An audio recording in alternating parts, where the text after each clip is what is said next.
We'll take a look at the Earmuffs, kids hearing protection earmuffs.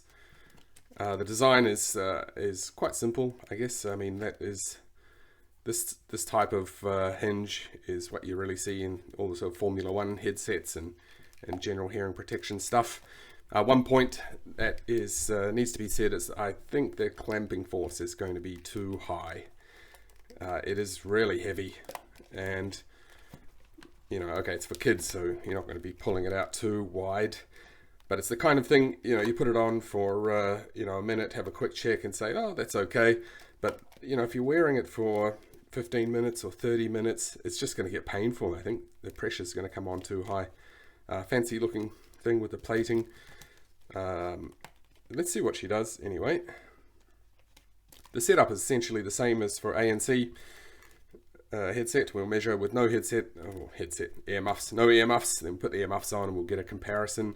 What's the sound level with and without, and that give us the attenuation. So without first. There we go, we get a sweep noise and pop these babies on. They are heavy. Okay, and then so it's trying to measure the frequency response too. We have no earphone, no headphone drivers in there, so we'll skip that. Get to the juicy part. So this is the cancellation curve. It may not come out on the camera. Here's 0 is a line across here, and everything below 0 is a reduction of noise. Quite a substantial difference between left and right. Let's actually we'll just hold that curve and we'll flip the thing around and just make sure it is in fact caused by this and not some other strange effect. Flip them around.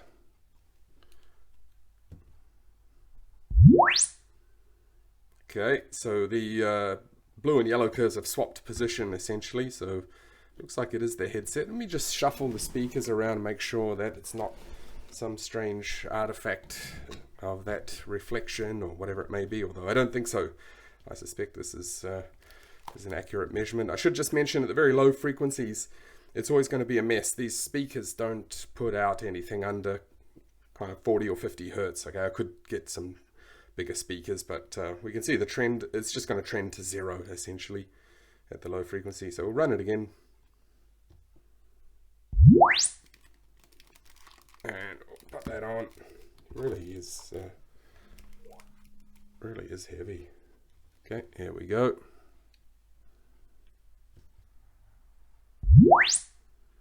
Yep, we get that persists, that difference between left and right. I'm not sure what could be causing that. It would appear to be perfectly symmetrical. I haven't tried to take it apart, so really hard to say. There could be, you know, some kind of a leakage around one of the hinges. One side has it, the other side doesn't. It's kind of very equal across the spectrum. Might have to look into that. Try and see if I can pick it up just audibly. But yes, okay, so the swaps with the headphone. I flipped it around again, so we'll get the off state or no headphone state, and we'll pop it back on.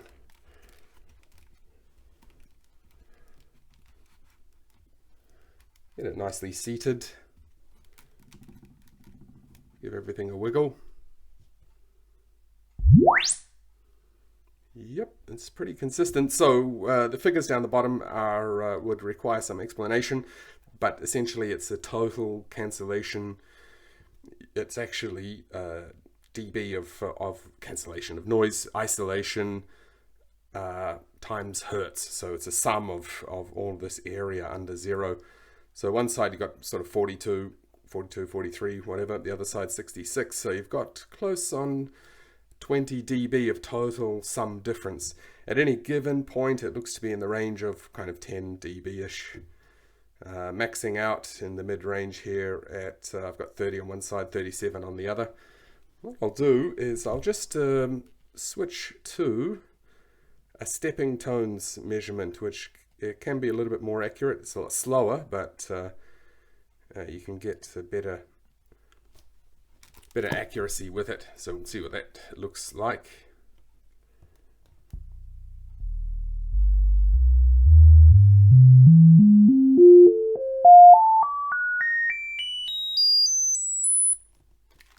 this baby on, run it again.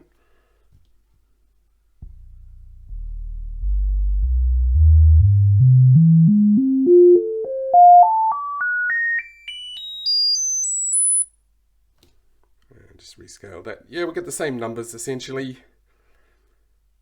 It's showing slightly, well, there's going to be a little bit of variation regardless, but we've got the same characteristic going on, so I think we'll have a little bit of a listen to some noise and see if we can perceive that difference, just to make sure it's not some quirk of the measurements. I'll do that and let you know. Just carry on. So I've put some pink noise, just played off YouTube, whatever. I don't know, it doesn't matter, it's just background noise. We'll wind it up, have a listen. Stop that. So the answer is yeah, I can tell that there's a difference between the two channels, so I think the measurement is real. That's what's actually happening. The reason why is a little bit harder to say. There's no kind of cable holes or anything, so okay, we'll look into that. But there we go. So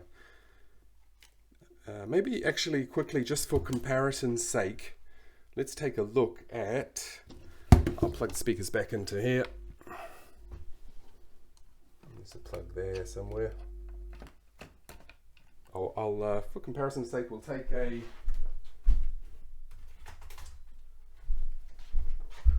our old buddy the Bose headset, just switched off. Okay, we'll just use it for passive. I'll grab a hold on that and just set the volume the same as I had before, and here we go.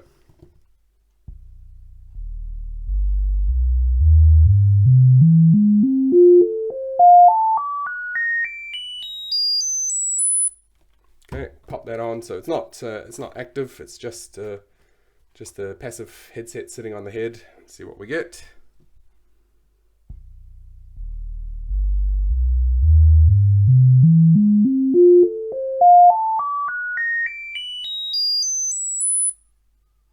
Okay, so it is giving substantially more. The earmuffs are giving substantially more reduction right across the range.